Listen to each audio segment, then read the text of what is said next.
All right, so ladies and gentlemen, here's how you do your atom composition worksheet. First thing you need, of course, is your atom composition worksheet, right? The next thing you need is going to be your periodic table. This periodic table is available on Canvas. I put it there for you. It's also the one that I gave you in class. So we got to look at how are we going to figure out what all these things are. The symbol, the atomic number, the mass number, number of protons, number of neutrons, number of electrons. How are we going to figure that out based upon some information that we're given? So the first thing you're going to look at is the symbol, this 31p. What does the 31p stand for? Well, 31, this number right here, that is the mass number. Okay, so that is given the symbol A for atomic mass.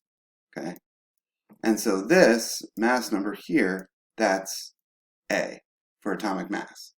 And so whenever you see the number given here, it's also the same as the number here. So I'm going to write a 31 here,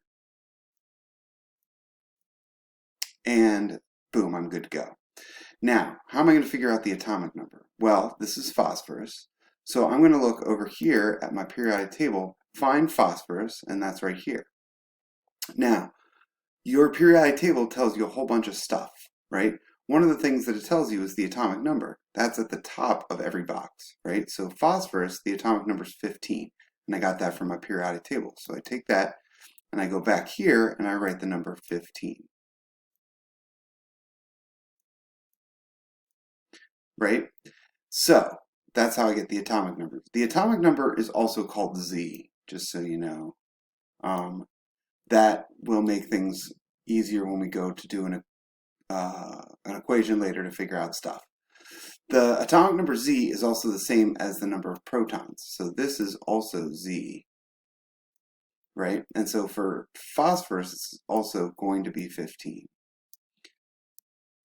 This number and this number should always match. So this number, the atomic number, and the number of protons should be the same every time. Okay? The number of neutrons is different for every isotope.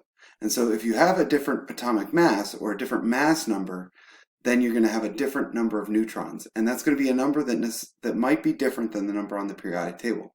To figure out the number of neutrons, all you have to do is figure out, because the mass number is the number of protons plus neutrons, if you take this number minus this number, then you get this number. So 31 minus 15 equals 16. Okay, and now we have the number of neutrons.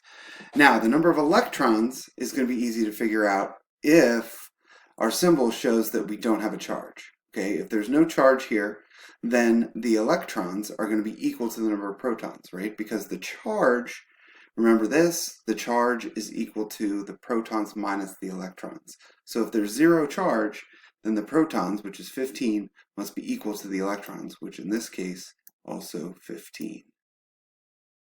That's all.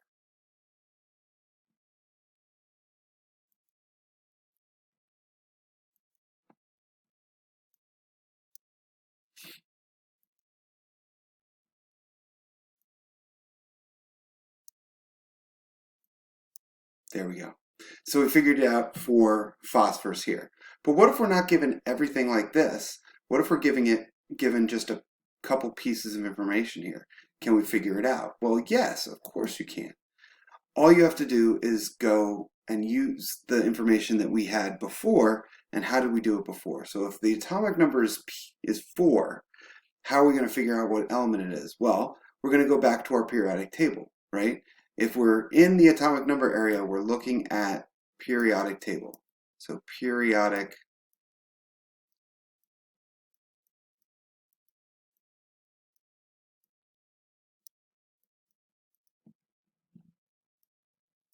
table.